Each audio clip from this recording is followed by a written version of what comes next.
They called him reckless. They said his strategy would doom the Air Force. But within weeks, the Luftwaffe once feared across Europe was in ruins. January 6th, 1944. High Wycombe, England headquarters of the 8th Air Force. The cold English wind swept across the base as Major General Jimmy Doolittle stepped into the office of Major General William Kepner, commander of the 8th Fighter Command. On the wall behind Kepner's desk hung a large sign, its words plain but heavy. The first duty of 8th Air Force fighters is to bring the bombers back alive. Doolittle read it twice. He understood its intent, protection, duty, preservation, but deep down, he knew it was wrong. That single sentence symbolized everything that had gone stagnant in the Allied air campaign, a defensive mindset that shackled men capable of far greater things. Outside, the steady drone of aircraft filled the air B-17 seconds and B-24 seconds, the flying fortresses and liberators that carried the weight of the air war over Europe. But the numbers told a story of heartbreak. Hundreds of these planes never came home.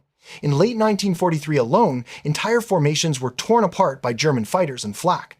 Over Schweinfurt, 60 bombers lost in a day. Over Bremen, 26 more. Thousands of young men vanished into the gray winter clouds, their missions recorded, their names not. The doctrine that guided them was simple: bomb Germany by day, disrupt its industry, and break its will.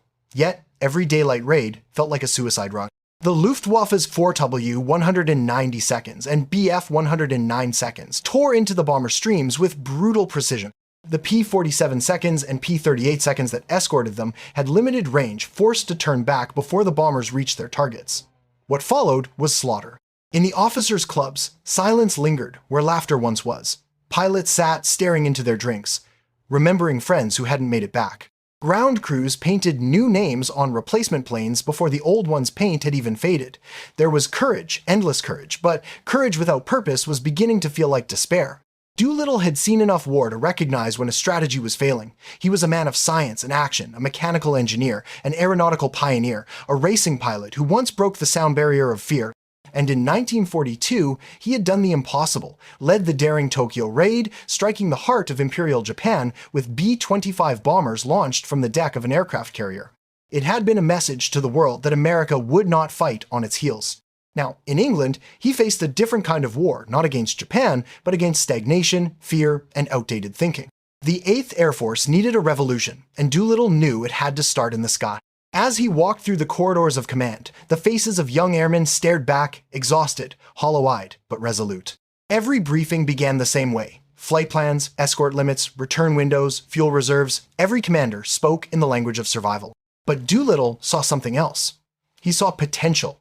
He saw pilots confined by rules that treated them as shields rather than swords.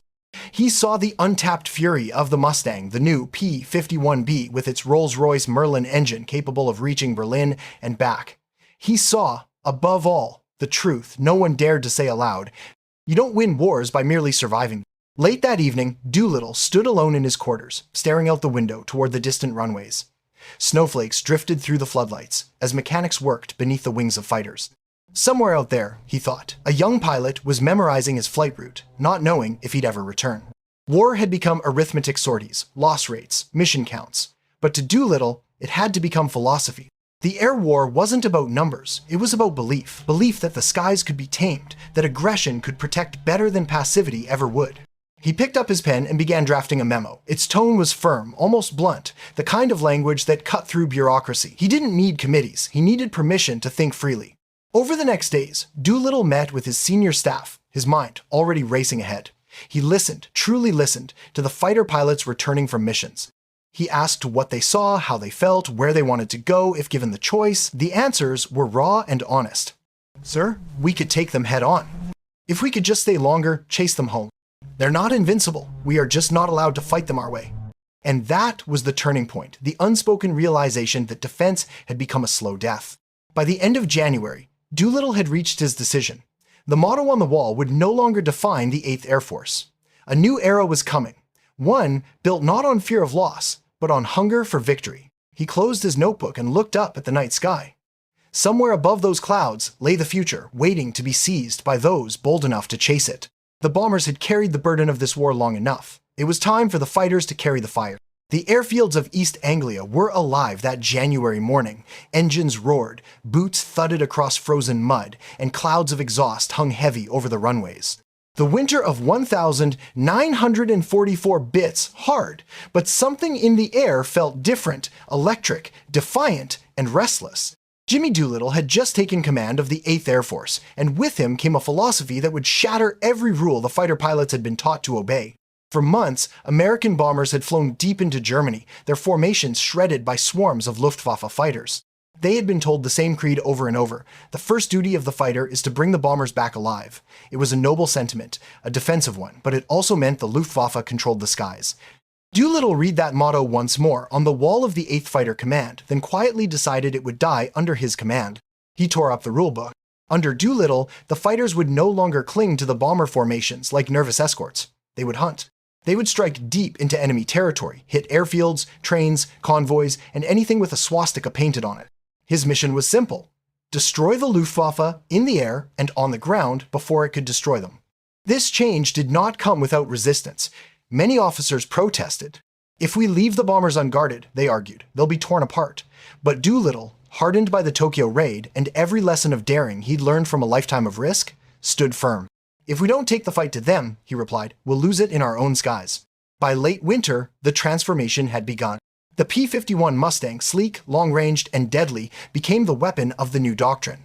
Painted with shark teeth and squadron insignias, they streaked ahead of the bomber streams like wolves chasing their prey. Their pilots, many of them barely in their 20s, lived by Doolittle's new commandment: seek, engage, destroy. The results were immediate and brutal. Luftwaffe pilots, once confident in their advantage, found themselves ambushed over their own airfields. American fighters swept down like falcons, guns blazing into lines of parked aircraft, fuel trucks, and hangars. German ground crews dove for cover as P-51 seconds tore across the tarmac at treetop height. Doolittle's strategy turned the hunter into the hunted.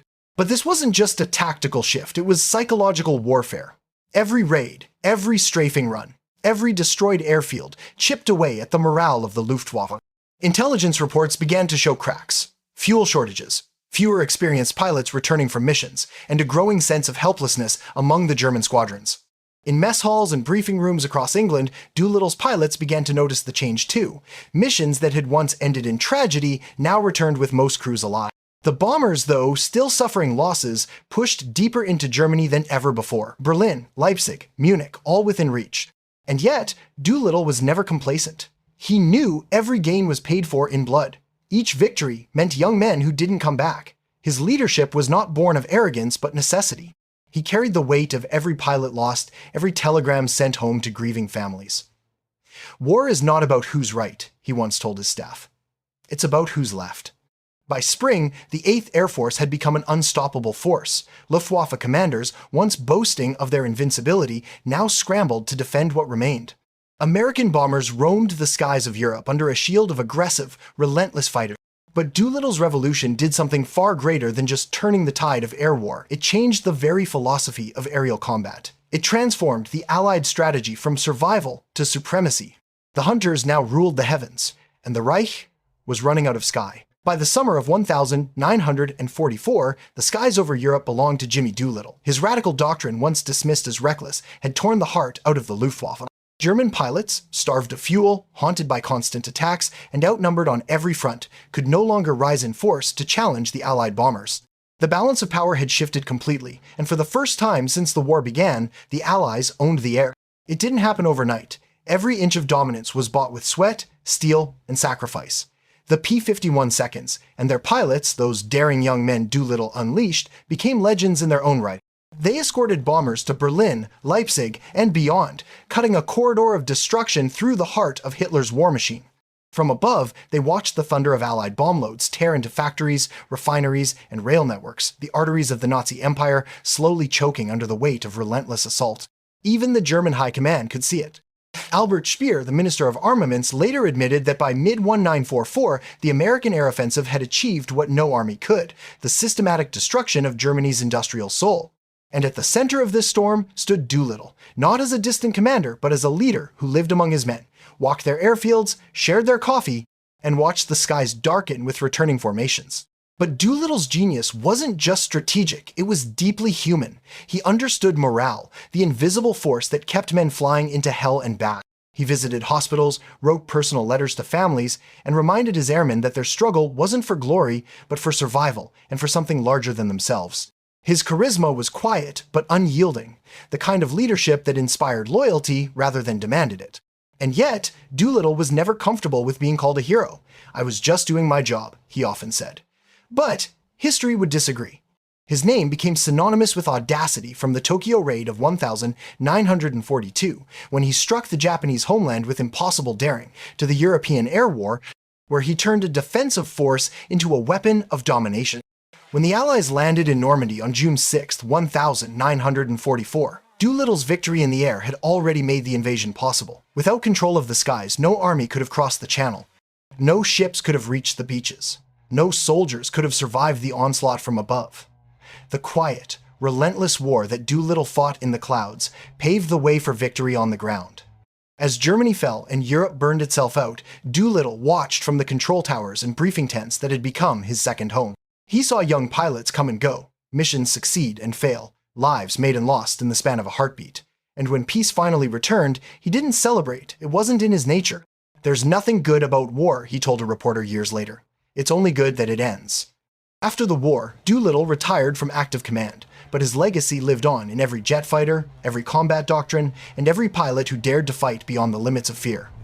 His vision reshaped not only the American Air Force, but the very concept of air superiority itself. The lessons he wrote in the skies of Europe would define military strategy for generations. Decades later, when historians tried to measure his impact, they found it impossible to separate Doolittle, the man, from Doolittle, the myth. He was the scientist who became a warrior, the risk-taker who mastered discipline, the maverick who built order from chaos. His story wasn't just one of courage, it was one of transformation. As the last rays of war faded into memory, the roar of the Mustangs gave way to silence. But somewhere in that silence, between the distant echo of propellers and the whisper of wind over an English airfield, one could still hear the heartbeat of a commander who had changed the war, and the world, forever. Jimmy Doolittle once said, "If we should have to fight, we should be prepared to do so from the neck up." And in the skies over Europe, he proved it.